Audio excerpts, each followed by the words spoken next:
Novembro é o mês da consciência negra e a Ordem dos Advogados do Brasil, seccional Alagoas, criou um projeto para discutir racismo, discriminação racial, crimes homofóbicos e intolerância religiosa. Sobre o assunto, eu converso agora com a presidente da Ordem, Fernanda Marinella. Muito boa tarde, presidente. Um prazer recebê-la aqui no Jornal do Dia mais uma vez. A gente já teve, sim, alguns avanços aí em relação à discriminação e também ao racismo, mas a população afrodescendente brasileira ainda sofre muito, a gente não pode negar isso também, né?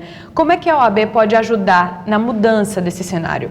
Boa tarde, Juliana. Boa tarde a todos os telespectadores. Na verdade, a OAB tem um papel importante na promoção da igualdade, no incentivo, na orientação da sociedade. Então, nós estamos cumprindo esse papel, né? Desenvolvemos todo um projeto que a gente chama de Novembro da Consciência Negra.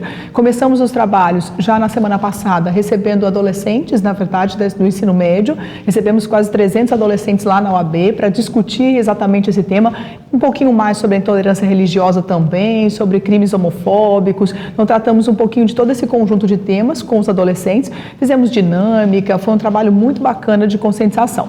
E nós vamos ter ainda essa semana uma audiência pública. Essa audiência pública nós vamos receber vários grupos sociais no sentido de a gente elaborar um documento para buscar junto à secretaria, junto aos órgãos competentes, a efetivação de um pouquinho mais. E você colocou muito bem, Juliana, nós já avançamos muito a respeito dessa temática, mas ainda não está bom. E nós não podemos colocar esse assunto embaixo do tapete. Nós não podemos ignorar que a discriminação no Brasil ainda existe, ela precisa ser combatida. Então, enquanto você não colocar esse tema na mesa para discutir os diversos pontos, os diversos problemas, você não vai ter solução. E nós precisamos buscar novas ideias, novas saídas, até porque os crimes continuam sendo praticados. Então, a discriminação continua acontecendo. Então, essa audiência pública tem como objetivo realmente colocar o assunto à discussão para se construir novas ideias. E é uma tecla que a gente sempre toca aqui no Jornal do Dia, que é essa questão da participação da sociedade nessas audiências públicas. É o momento que a gente tem, são momentos importantes para que a gente proponha soluções, proponha aí novas ideias, né? Eu acho muito interessante que isso esteja sendo discutido aí também com a gente, com as pessoas que sofrem, né? Que são vítimas aí do racismo, da discriminação. E nós vamos receber vários grupos, várias lideranças na OAB na próxima quinta-feira. Então, esse é um momento importante porque nós não vamos conseguir pensar em resultados com uma única cabeça pensando. Nós precisamos reunir várias mentes, várias ideias, vários projetos para que a gente consiga resolver da melhor forma possível. Então, a audiência pública também faz parte da nossa programação.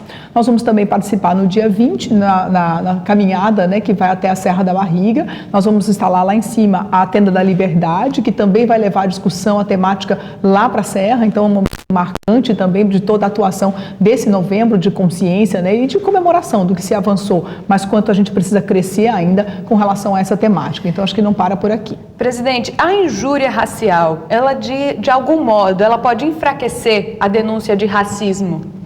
Olha, com certeza há um risco com relação a isso da forma como ela é formatada. Não significa dizer que ela vai sempre enfraquecer. A gente não pode generalizar e dizer vai enfraquecer. Não há regra, mas existe sim essa possibilidade em alguns contextos, depende da forma como ela é praticada. Agora, essa definição, ela passa também pela forma como as pessoas contam como tudo aconteceu. Porque esses crimes, eles são muito pessoais, eles são muito característicos de como cada pessoa encara aquela situação. Então, isso também tem que ser muito levado em consideração e conscientizar a população cada vez mais com relação a esses crimes. E em relação à pessoa que é vítima de racismo, como é que ela deve proceder? De que formas a OAB pode ajudá-la? Nós temos na OAB a Comissão de Promoção da Igualdade Social, que é a comissão que leva essa conscientização, que leva esse debate, que recebe muitas denúncias e muitas representações. E nós temos também a Comissão de Direitos Humanos, que também desenvolve esse trabalho junto à OAB e que leva as denúncias aos órgãos competentes e que acompanha os processos. Nós estamos fazendo muito isso, acompanhando os processos, a investigação, a produção das provas e acompanhando como toda a solução está acontecendo. Então, tanto a Comissão da Promoção da Igualdade Social quanto a Comissão de Direitos Humanos, as duas comissões podem fazer esse acompanhamento. O que nós não podemos é ficar calados, Juliana. Essa é a grande questão, né? É importante denunciar, é importante representar, é importante levar os órgãos competentes e cobrar providências. Então, é muito importante que toda a sociedade acompanhe. Isso não é um problema só da vítima deste crime, é também um problema de toda a sociedade. Esse é um saldo que nós temos histórico e precisamos precisamos pagar essa conta. Então, é uma responsabilidade de todo indivíduo e sociedade. É importante a gente não deixar o nosso passado continuar acontecendo, né? Não, é verdade. Ele não pode continuar sendo presente, Exatamente. né? Nós temos que deixar realmente no passado. Agradeço muito a sua participação, presidente, aqui. Um ótimo trabalho para a senhora. Obrigada e boa tarde a todos.